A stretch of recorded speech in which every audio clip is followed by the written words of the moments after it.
Good meeting you. Man, the energy, the networking, I love it.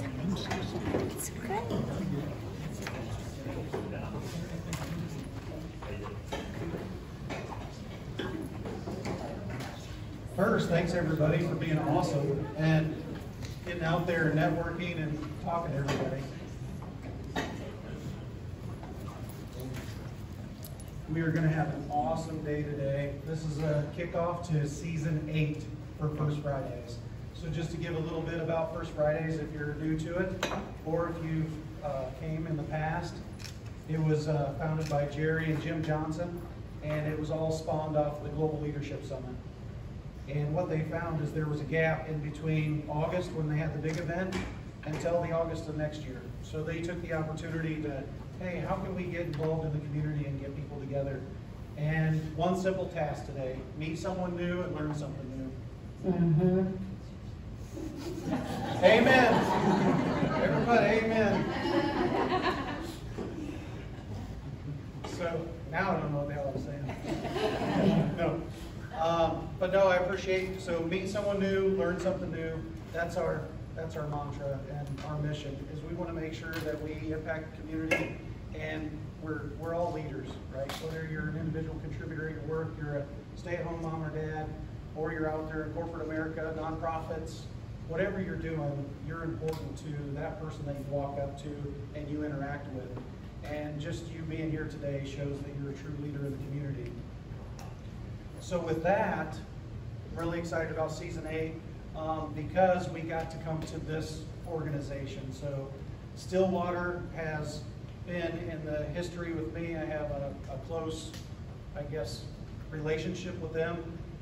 But that's not the reason we found it. It's actually because of Emily Lahr. She has been a go-to in the community. She's come to our First Fridays, and she's like, hey, we have an opportunity to come over to the Grievance Center. So Peggy Murphy Grievance Center. And I was like, man, that's awesome, because our last venue was at Lutheran. They were amazing. It was just that cinema seating, and we couldn't really get what we saw in here today. Everybody together, everybody talking. So it gave us the opportunity to switch and come into an amazing facility and kind of open up that networking a little bit more for everybody. So with that, I'm going to turn it over to Cassandra to just talk about Stillwater Hospice and the Grievance Center.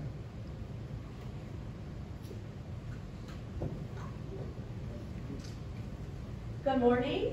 Welcome to the Stillwater Hospice campus. We are so honored to have First Fridays with us. I'm Cassandra Rosine, Director of Business Development here for Stillwater Hospice. And I thought I would take this opportunity to tell you a little bit about our history while you're here with us. So we were actually started by a group of women right here in Allen County in 1888.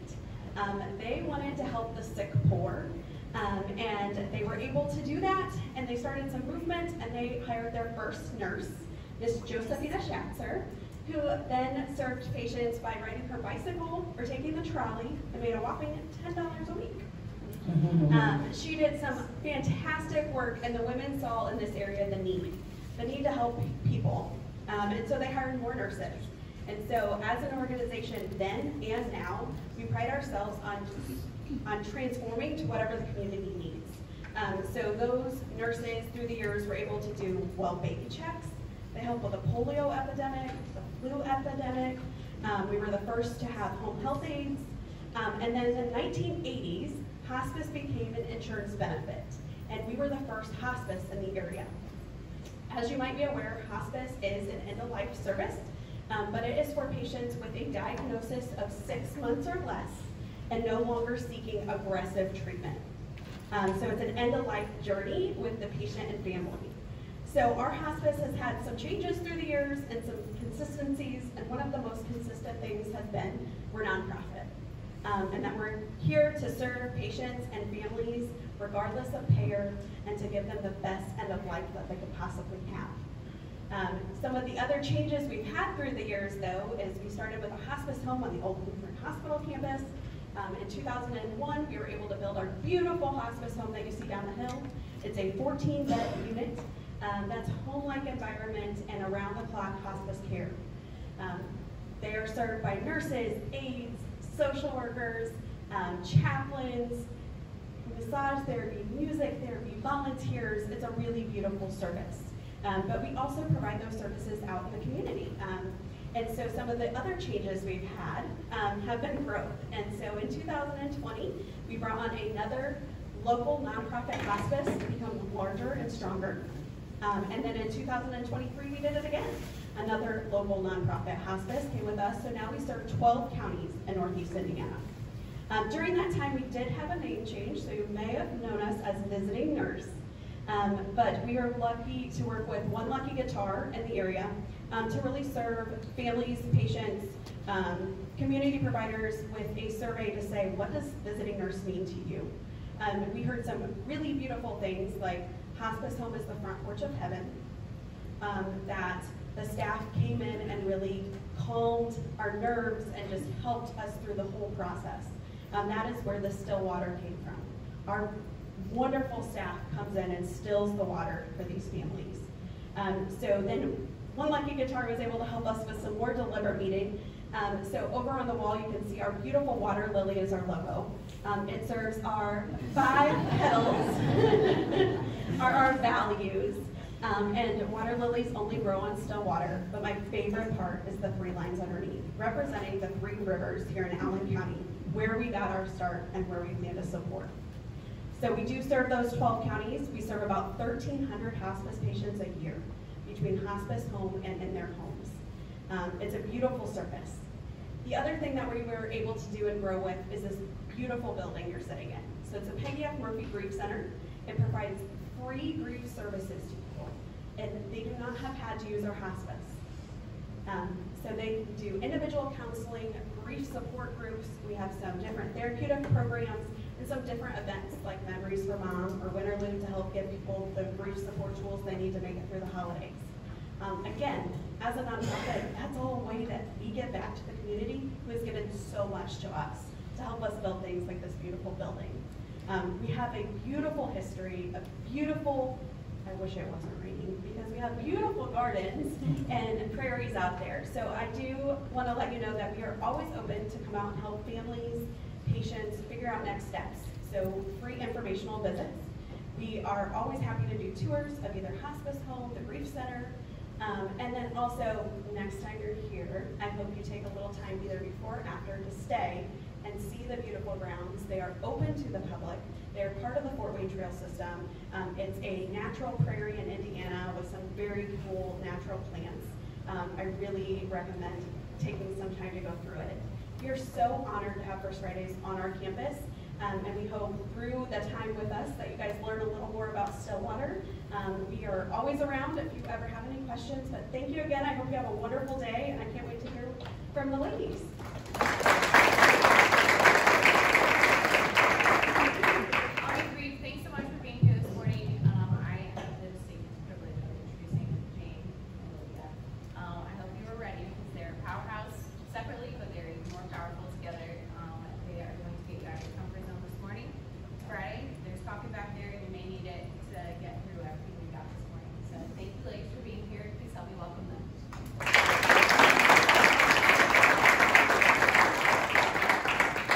Well, I can already tell it's a dynamic group. Thanks for being here with us today. You want to tell them how we met? That's the way we could start. One thing is, if we've done our job, and if you know us at all, we're really high energy. We believe in that whole high vibration. So if we've done our job, you guys are going to kind of just zone in, not be on your phones, not worry about work, because our topic today is about change and how we can combat it. So speaking of change, we had a road that's pretty interesting. We knew each other prior. I came from an organization that she'll speak about, and I did some PRN work, and then I've stayed as her mentee for several years. And in the last month or so, made a little professional pivot. I came from the university, and so really we're going to talk about everything today. Could actually, there's an intersection across all industries. So it's not specific to education, it's not specific to healthcare. What the questions, because we're going to be somewhat interactive here in a second, you should be thinking about your own organization and how we're combating change, because change is coming whether we're ready or not, right? Did I miss anything on how we met? No, not at all. So my name is Jane, and then, of course that's Olivia. We are both now with Senior One Care. I'm the Vice President of Business Development for all the operations of Senior One here in Indiana. We have 6 locations. The most recent location is actually going to be in Warsaw. We're starting that up currently, but prior to that, it was the Fort Wayne and Angola market. So when I pivoted into this role, Olivia took my role as Executive Director of Senior One. But as we said, she came from the academia world and nonprofit. You worked for the Red Cross prior to that as an Executive Director. But we wanted to pick a topic that was relatable for all of us, that, you know, we could really, you know, what is, in 2024, what is the hot topic? And I asked ChatGPT this. I said, hey, what is the most industries that have really are changing the most currently? And here's what ChatGPT gave me.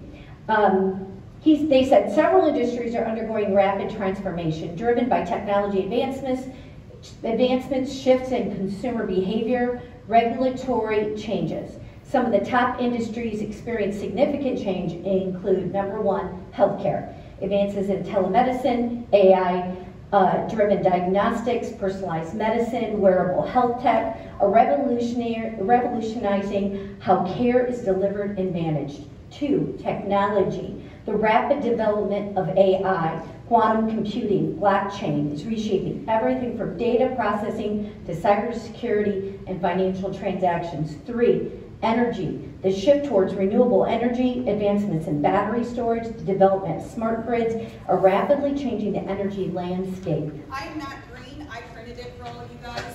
I feel like you need to take notes because we tried to hit every industry in this room. So if you want to follow along, it's on your table. 4, automotive, the transition to electrical cars, driving technology, the integration of smart technologies. Obviously, retail, number 5, e-commerce growth, omni-channel strategies, the use for AI, personalized shopping experiences. 6, finance, the rise of fintech, cybersecurity, digital banking, along with regulatory changes. 7, logistics and supply chains, innovations in automation, et cetera, et cetera, et cetera. These industries are evolving quickly, creating both challenges and opportunities for businesses operating within them. So I'm going to pose the first question, and this is going to be somewhat interactive. I realize you guys acted like it was church and sat in the back. So if you don't participate, I will be calling on you. Fair?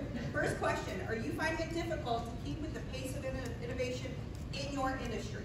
I'm assuming most hands are going to go up. Can someone speak to something in your industry where the innovation is at the forefront? Good or bad? Anyone want to speak to it? This is where I start calling on it. It's like church. I was a former teacher. Yep. My name is Martha. I work in the immigration industry for the U.S. State Department, and when we went to electronic signing of immigration documents, the whole world stopped. It was like during COVID, they had to figure out how do we get people to go to an embassy and get their papers official if we can't open the embassies. And it was the end of the world, like change, the State Department change and allow something electronic. It was crazy. Took forever. So as leaders, we think about that juxtaposition, the ease of getting the signatures, but I'm sure there's a downfall to it, right? Because change is hard. As a segue, my research is all in change theory, so literally I've contemplated for years like how as humans we deal with change. Little did I know after I graduated, COVID would be here, and it was like the actuation of my dissertation. Because reality is change is fascinating, but it's also really scary, right? Next question. Martha, good to see you. Do you feel like your business model needs to evolve? Now, I realize some of you guys are probably sitting here with your boss, as am I. So that is okay, because every day we have conversations. I have colleagues in the room here. Every day we talk about our best practices, but not only how do we do it better? So if your business model is currently stale, maybe raise your hand, and you don't have to be a C-suite executive to actuate change. So does anyone want to be honest and say something about your business is maybe a little stale? I would just say in general, I've been banking 25 years and regional banks, and so I have watched at those regional banks the trend to move toward like DocuSign. It's still a work in progress, and you know, people are like, well, can I just sign electronically?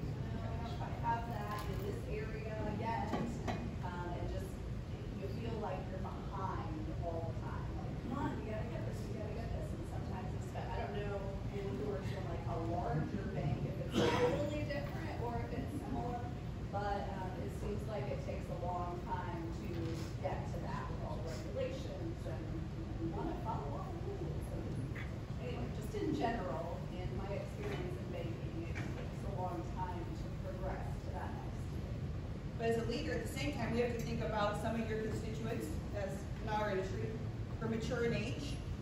They still want to pick the check. And I'm like, I haven't had a checkbook since 2000. So it's, as much as we evolve, we have to also be cognizant of some of our constituents still want to go in and sign the 100 documents you have to sign when you buy a house. It's a good problem. Anyone else? Next question. Move on to that one. Is your team feeling overwhelmed by change? So that's one part. It's probably a yes. Does anyone have a takeaway? Because Jared stole Jane's thunder, and that's why she did a whole amen, because we said, if you don't leave here thinking about how to improve your industry and making a partner in here, we actually didn't do our job. All right. Right? So, question again, anyone feel overwhelmed by change? Anyone want to speak to it? Sunflower? Anything? I'm going to call you out in the front. She'll never sit in the front again. Yeah, I was like in the wrong spot. I mean, I have some of my clients here. I work at Running Med. So we had gone through a lot of computer changes, personnel changes within the last year. So yeah, our team, it's definitely made us a stronger team, but it's just a lot. But it does make a stronger team when you've gone through all these changes together. And how the leader handles that, because it wasn't that many months ago that our computer system went down. And it was very interesting to learn we have a whole generation of people who didn't know how to do paper documentation because they were of the age of all digital documentation. Or when Microsoft went down like a month ago, I remember I was at Ready Med trying to give my son his physical, and no one knew how to do any of that because the system was down. Okay, I know exactly what day you're talking about. I love it. It was a fun one. Okay, I'll kick it back to you. So it was just the other day I was talking to our CEO, Kyle, and Carl had started the business 17 years ago. And Kyle said to me, he said, you know, Jane, he goes, I feel like we've made more change in the last 6 months than we had in all of our 17 years of business. Does anybody feel like that? If not, you're going to be feeling like that because it's coming. Navigating today's marketplace feels like being on a high-speed train. Just a few years ago, we were on a slow-moving train. We had time to adjust with the changes. Now with the pace of innovation, the consumer's behavior changing, they're moving so quickly that if you're not already thinking 2 stations ahead, you're going to miss the stop. And that's what we're talking about today. I'm going to give you our backstory. So everyone likes stories and we can relate to them. The only reason I'm sharing our story is so you can relate your story to our story. So 3 years ago, we acquired, Senior One for the first time ever, acquired a local business, home care business here in Fort Wayne area. It was a very, very reputable pioneer home care company in Fort Wayne, probably one of the best, and serving the clients in the 9 counties of Fort Wayne for over 20 years. But they realized 3 years ago, actually probably a little bit more than that, 4 or 5 years total ago, they realized they were getting to retirement age and they could see the changes happening back then. The industry was changing. So they had to adapt, they had to adjust, and they actually had to reinvent.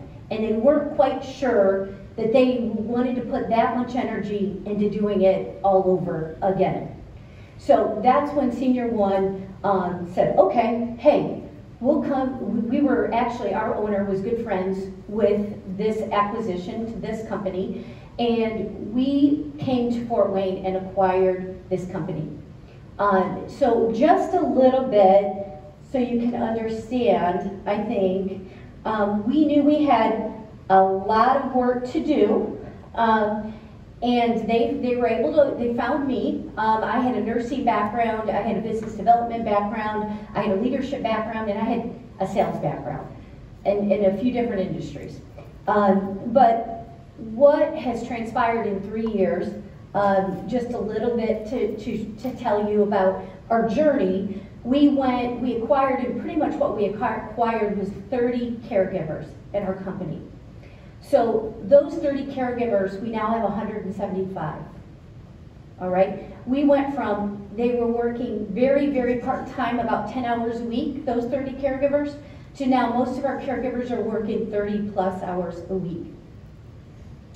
We have doubled our internal office staff. We've increased percentage and overall growth for our company 338% in 3 years.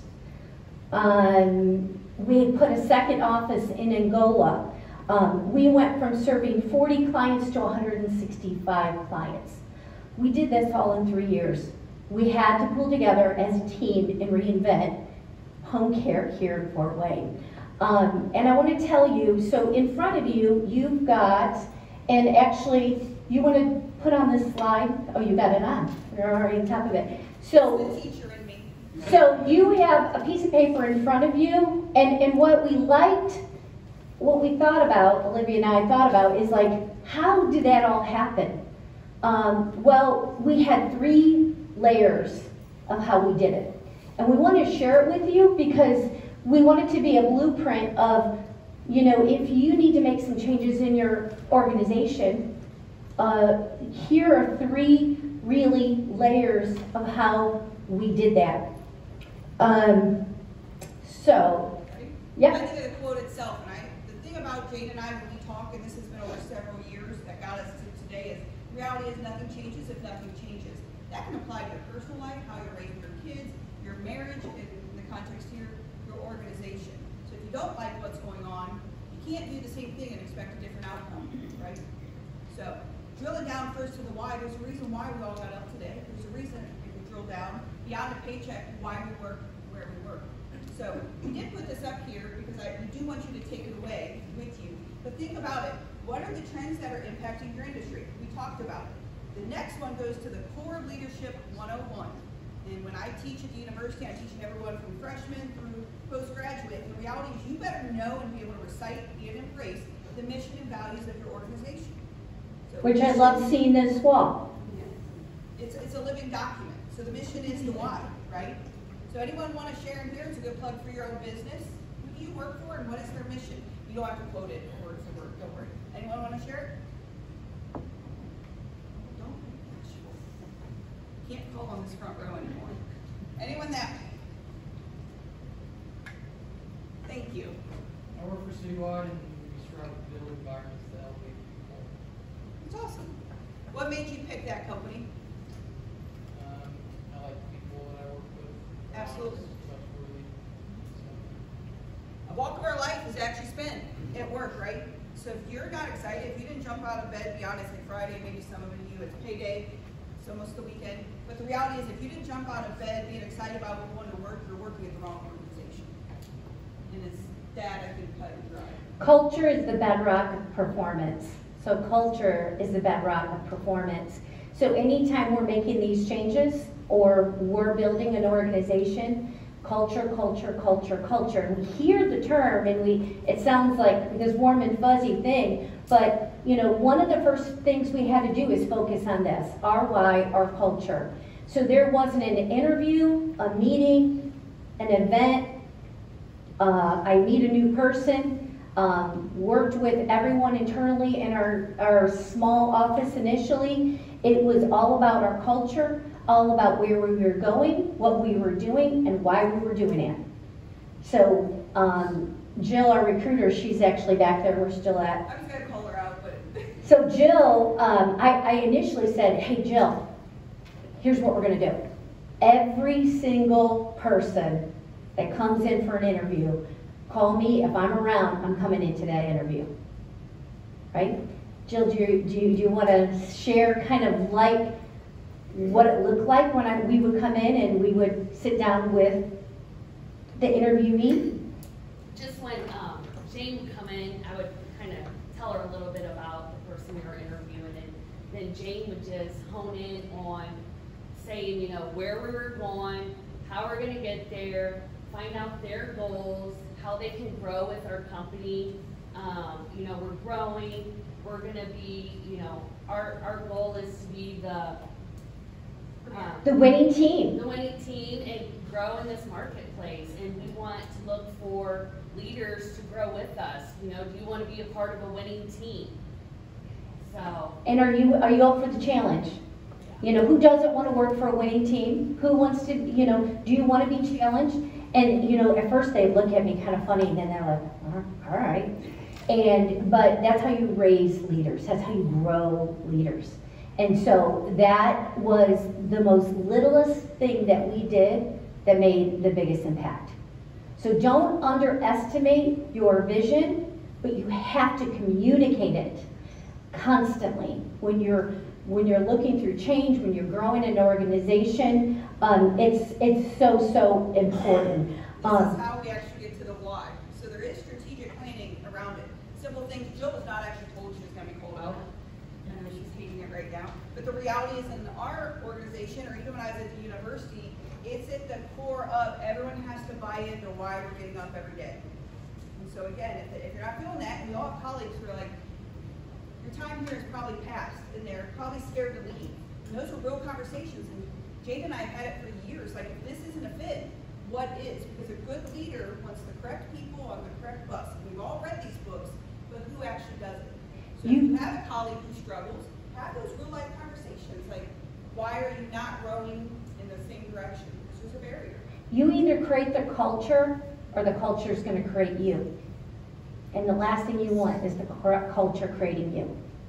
You want to create the culture that you want for the organization where you're going.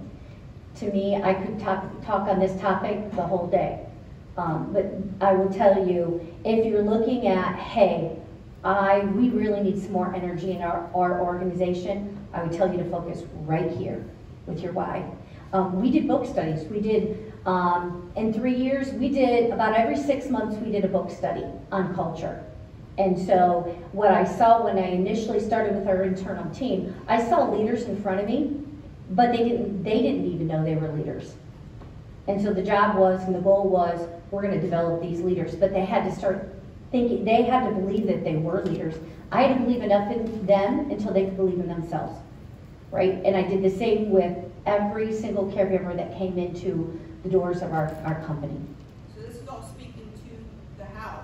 So if we know change is happening and we know change is needed, how do we get there? Because it is uncomfortable. So as leaders, the more we can reassure the end goal in mind, and that goes back to that winning team, it's crucial.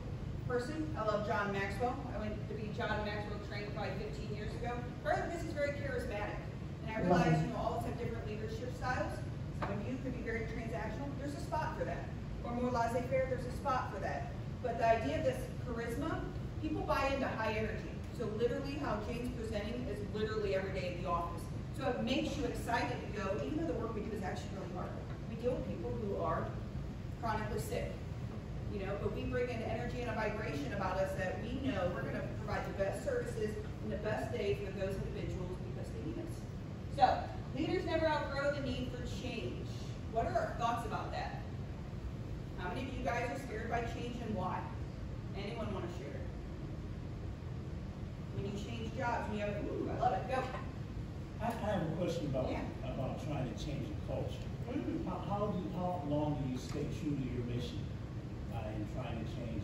Is it rapid, or are you looking for a gradual change? And how much does that change you in trying to present that change to a group or a company? Well, first thing I always like to say is rules without relationships equals resentment. So I want to make sure I have relationships with everyone on my team before we start changing things, right? Because if I would have came in to an acquired business, which I was the outsider coming in from a whole other existing business, I could not make any change until I had relationships with them. So it was my job to be my authentic self and build relationships as much as possible with everyone in the team. So to your point, I would say it's a constant pursuit. And the reality is when we are solely like knee-jerk reaction is when you have the negative consequences. So when you meet that resistance, You call them out. You do? Yes. And you coach up. Okay. And that's what, even in our dynamic, because now she's my boss, she's constantly coaching, but it comes out of a place of love, and that goes back to the relationship piece. And there's people in this room, I've known you for many, many years, and the reality is when people feel that your intent is good, and that you have the trust, the change is acceptable. And then unfortunately you do have some colleagues that, they're not moving with the change, and that's when seasons fast. But a good leader coaches up. They should never get out of a punitive, mindset. Any other thoughts? So on this how piece, really, I love these questions. Take them back to your office. Talk with your team about them. I know for us particularly, our story simply was we really had to dive deep on what would differentiate us in the marketplace. What I noticed, and it's called introspective, right? So some people, how many of you are data driven? You love the data, you're driven that way. How many of you are data driven? How many of you are just paying attention to what's happening around you? Right? That's called introspective. So one of the things, Patrick Lencioni has a great book. What's it called? The Hidden Genius. You guys know that one? And he talks about there's like 5 personalities. Take that test. But what I realized is I'm wired, and I work with my CFO every day who's data driven, and I love it. I love to see the data, show me the data. He creates the data, but I'm always paying attention to what's happening around. I'm fascinated with Amazon. I'm fascinated with growing companies. I'm fascinated with other industries. I'm reading articles. I'm always looking at what's changing. For 19 years, I worked in a retail sector. Guess what happened in 2014, 2015? The retail apocalypse, right? I knew it was changing before most people in the organization saw it coming, right? I just had this sixth sense. I just was paying attention. And we tried to change the company as fast as we could. And this was not in my notes, but guess what? It was a debt-free company. It was one of the leading retail companies in Dallas, Texas, in my industry, and it closed in 2020 because we could not move fast enough. The top people in the organization couldn't see and understand we had to change with the times. And because, think about it, think about what's happening with retail. The online shopping went crazy in that 2014, 2015 timeframe. Retail stores were closing left and right. Do you remember all that? It's real. So Mindset of pivot or perish, to be honest. It's not that black and white, but sometimes it is. Your inability to move, your indecision will already be made for you. So do you want to be an actuator in that change, or do you want the decision made for you? If you don't pivot when change is necessary, change is coming regardless. So I realized in this industry, it's customer centric. In our industry in home care, it's all about service. So you're only as good as the people you hire and the service you deliver. It's that simple. We're not selling a product, right? So I realized we had to create a client experience timeline. We had to create a customer experience or a caregiver experience timeline. Because what I realized from a big picture was there was really 4 things I had to focus on, 4 buckets that we had to get really good at to move the train.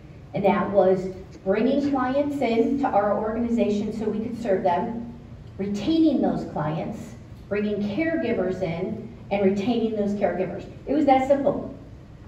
And everything else, it really gave me a lot of clarity, because then I could say, okay, we're going to build processes and systems based on these 4 buckets. And that's exactly what we did. So with that, service is only as good as the process and the people that are delivering it. So our top-notch service came from that. And that's what our industry struggles with. They do not have that continuity of care, or they're not necessarily, by nature, most are not proactive in their approach. So we created a 30-day success plan. So before we started a client on service, they have a 30-day success plan. So we want to measure that in 30 days. We're not going to be reactive to taking care of this client. We're going to be proactive. So those are the things we did, and that how piece helped me get there. Because I thought through those questions that I have written down, and then I'm like, okay, how can we change our processes? Because our processes, we didn't have processes like that at all. So you should think about your own organization, because whether you talk a small one or I just left a really big one, there are systems in place, for best practice. The one thing I love on here is most of us probably work in an industry thing about going back to your mission and vision, you can get mission drifted pretty quickly, right? So like, we are more non-medical support in the home. Stillwater's a wonderful partner for us. What we probably will never do, and never say never, but never do, we would probably never enter their field as the expert. Why? Because a good organization has strong partners. So a lot of our meetings are actually about, we are an expert in this, but what other experts can we bring in? Amazon does that every day. They have more partnerships than anybody. And you think they're a beast in this industry. They wouldn't need any partners. But they've done it because they want, their whole mission and focus is customer. The customer, what does the customer want and need? And we'll create all the layers of support to make sure that happens. That's exactly what we're doing. Does anyone want to give a shout out to where you work and maybe one partner you have? So I said, one of our partners, Stillwater, Natural Fit. Anyone? It's another plug for where you work. Or if you don't have a great partner, this is manifesting. Who would you want as a partner? Let's hear it. I work for a nonprofit called Christian Community Healthcare, and we do primary care and urgent care. And there's another nonprofit here in town, MAC 25, and they do primary care and urgent care, but they also have a lot of dental and pharmacy, which we do not have. We created a partnership there. Nice. Help each other. It's awesome. It's nice. Services for our clients. Whether it's nonprofit, which is most of my work, or for-profit, the reality is the need is great. So we shouldn't look at people in our industry necessarily as a competition. They're providing a service you can't provide, and together you can be stronger. Yep. Good stuff. I know we're getting near the end, so we're going to transition a bit to the what. Okay? The busy leaders don't necessarily change the world, but they're focused on the leaders actually doing it. So whether you're the C-suite or whether you're wherever you are in your leadership, you can evoke that change. How many of you feel comfortable telling your boss a suggestion? Good job. Over there. What would be something maybe you did or would do? If I notice something within the organization that could maybe be an improvement or an efficiency gain for everybody, I will suggest it as something that we should look into. I love that. And it's not always received, right? And that is okay too. But you wouldn't be true to yourself if you didn't share it. I love nothing more than people coming to me and saying, I've got an idea. Yep.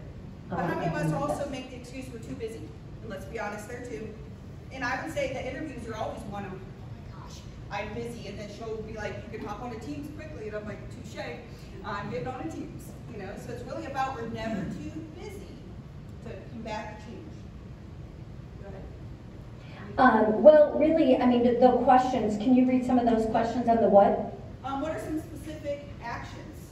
So when we have this idea of like strategic objectives or actions for change, we know merely just suggesting it. So if you feel comfortable with your boss, do it. Is there another avenue sometimes that you go through when you want to create change? KPIs, who has KPIs in their organization, right? You know, believe it or not, we're now there, but we weren't 3 years ago. We weren't doing KPIs, we're already Bobby. No, the business was coming at us at such a great rate. You know, 15 years ago, we just took what was coming at us. And now, you guys, you know, I say anyone can go anywhere for anything at any time. The competition is massive. And it doesn't even have to be for us. Our competition doesn't necessarily have to be another home care agency. It could be technology. You know, it can be an assisted living. You know, so the competition isn't necessarily the exact same thing you're doing in the industry. So have you thought about that? Have you thought, like, who is our competition? And so what we realized in our industry was the workforce was getting more expensive. So to pay a caregiver was going to be more expensive. I mean, it was rising, so we'd have to pay them more. So guess what happened? Our service bill rate became higher. So then guess what happened? Smaller portion of our people could afford our services. So it used to be the pie was this big. Now the pie is this big. So what do we have to do?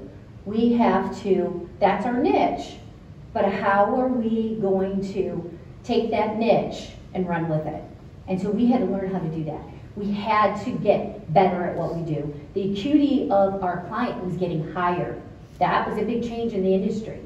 We used to do a lot of companion care, not that we still don't, but now the acuity of chronic disease and what we need to service clients in the home, our caregiver has to be trained at a higher level now. So what did we do? We created a legacy academy, a medical academy.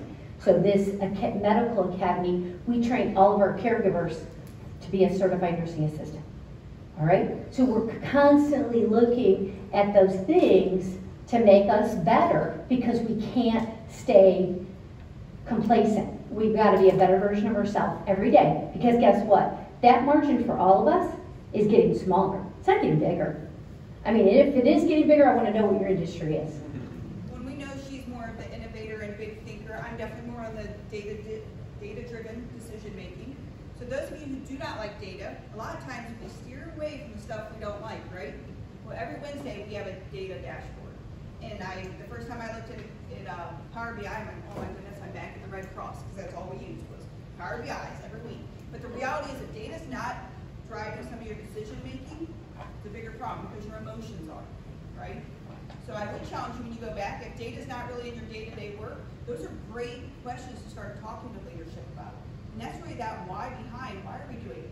Not in a contentious way, not in a I'm questioning authority way, but in a I am curious what data was used, or KPIs, or they're all probably being evaluated at work. How does that align with our mission and vision? How does that grow our organization? And how are we evolving and changing? Okay. One more question, because we did want to have some time to actually circle around the room. Speaking of metrics, what kind of metric does someone want to share does your organization use to show you're effective?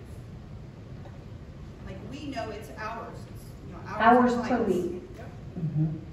Anyone want to share? Those in banking, we know it could be money. Speak freely. Anyone? Yep.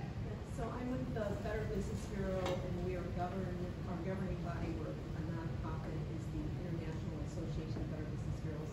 They come out with our baseline standards and success metrics. So the baseline standards are things that our BD has to line up to make sure that we are being effective. The success metrics are things with our operations to make sure that we're operating effectively. So those two things are something that are guidelines for us to do. And is that data shared pretty frequently in your office? And if not, how would you propose doing that? So yeah, we are a data-driven organization. We're a standards-based organization, not a membership, but businesses have to be vetted in order to be part of our organization. And so we have tons of data. We just hired a part-time data analyst who's going to help us kind of get us to the next level. That's awesome. Do you want to do the yeah? Yep. Okay, so we're going to wrap it up because we did want time to network, because we said we wouldn't do our jobs if you didn't leave here kind of curious about what we're talking about, but also that ability to network. Because I was observing when we walk in, we naturally go where we feel comfortable, right? Most of us sat down next to people we know. Well, to grow, we got to get out of that disequilibrium, right? We got to get uncomfortable to be comfortable. So here, leaders must create the environment where the teams feel supported and empowered. Goes back to what Jane was saying, that everyone should feel comfortable giving suggestions. They won't always be accepted. Sometimes they're really lofty, and sometimes the time isn't right, and that's okay. But we can get through with clear communication, and we talk a lot. Actually, just had a phone call driving home yesterday about emotional intelligence, right? It's always a buzzword, but the reality is it's something that's always evolutionary in us. You know, that Johari window, like we don't know what we don't know about each other. But a good colleague would say, you know, you weren't your finest today. And she has said it. And I would say to a colleague, or I think you could have done this a little better. When you give feedback, it's all in the delivery, isn't it? Mm-hmm. And so through the feedback, through showing the love and the support, the change isn't as uncomfortable as we know change should be. The support systems, make sure not just in your organization, you all are here today on a Friday, a gloomy, rainy Friday. Okay. So hats off to you. And that's really it. I want, if anything, for us to network. If you want to talk with us, or if you want to take this one step further, Jane and I did something because our people in the office, we did something over positive leadership, another fascinating topic. And that's not being a cheerleader, that's not being soft and loving. That's just saying the energy we bring into a room will determine the success of your organization. And that's why we want to talk about it today, the confinements of change. That's it. Anybody have any questions? I encourage you guys to really, really pray about this, think through this, go through this.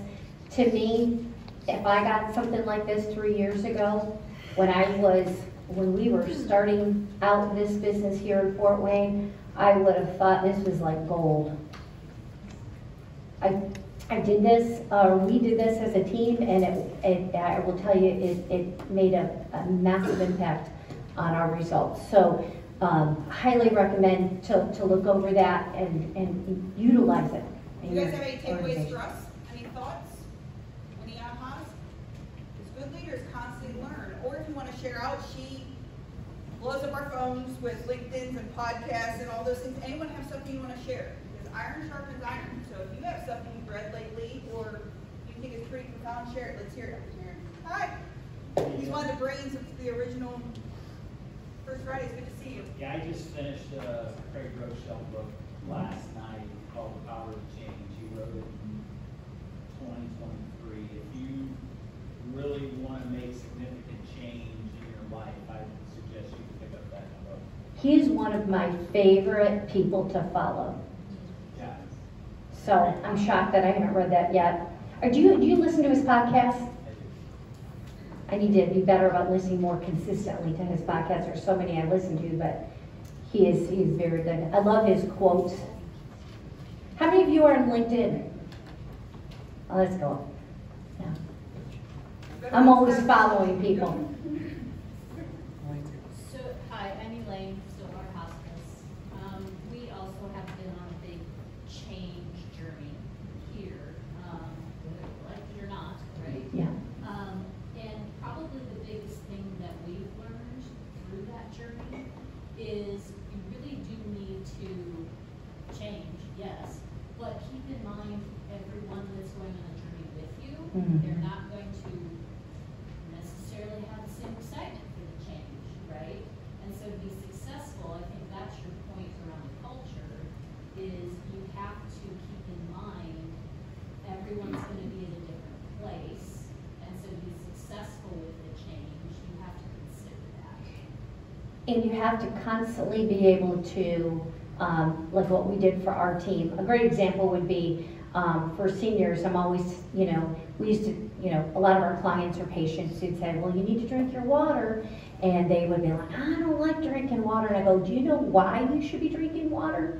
And I explain the scientific reason why we should be drinking water, right? The organs work twice as hard when you don't drink the water. And it's everything. So a lot of times when you're going through the change, you got to explain the why behind the change and constantly share that, because they've got to be able to understand why we're changing, why we have to drink the water. And the other thing that we learned, this was around our name change. I mean, we've been around for a very long time, so that was a very scary move to take an existing corporation that everyone knew the name and then change it. Is we had some pretty smart leaders who said, let's bring in the individuals that we know will be against it and explain the why from the very beginning. So they were in on the very first part of that change and ended up being some of the strongest cheerleaders we had in the entire change. So that's another. Very smart. It's important to have a good balance between the cheerleaders plus the naysayers. And I've actually gone through 2 name changes. So I got to deal when I'm Trine alumni here, Tri-State alumni. I still keep at that. But also the organization we acquired, I actually came from them. So I've actually lived 2 different kind of name changes, and a lot of it's going back to the why behind it. And that brings understanding when you take the time to help people understand why the change happens. Thanks, Celine. That was great. All right, we're going to wrap up. You guys going to hang out for a little bit? Yeah. For any questions? All right, so they'll be hanging out for any additional questions. Yeah. I'll bring you over. So just a few things, like we said at the beginning, learn something new, meet someone new. So take the opportunity to be uncomfortable, right? We talked about that today. But a few things that I wrote down is nothing changes if nothing changes. make authentic relationships before making change. And there was love in there. There was, know the people, be authentic about those relationships. And then the last piece is a culture of change without relationships equals resentment. And I think that one kicked me a little bit harder, because how many times, I'll blame myself, how many times have I been in an organization where I get about 3/4 of the people there and I'm like, all right, let's go. And I don't put the effort on those other 10%. And sometimes I need to remember that those 10% are just as important as the other 90%. So that one was a really good one, so I appreciate that from you guys. So let's give Jane and Olivia one more round of applause.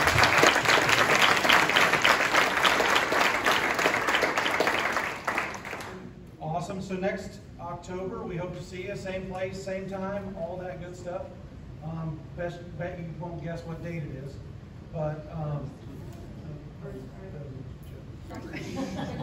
all right, anyhow, that was bad. I won't use that next time. All right, so October, Dr. Stacy Young, President of Manchester University, coming with some leadership knowledge straight from Manchester University, so that's going to be exciting. So hope to see you guys next, I guess, what is that, the next first? The first Friday of I'm October. still trying to make it work. All right. But no, you guys have been great. Please network, get to know someone. If you have additional questions, come up and talk. Thanks for being such a great leaders in this room. Thanks.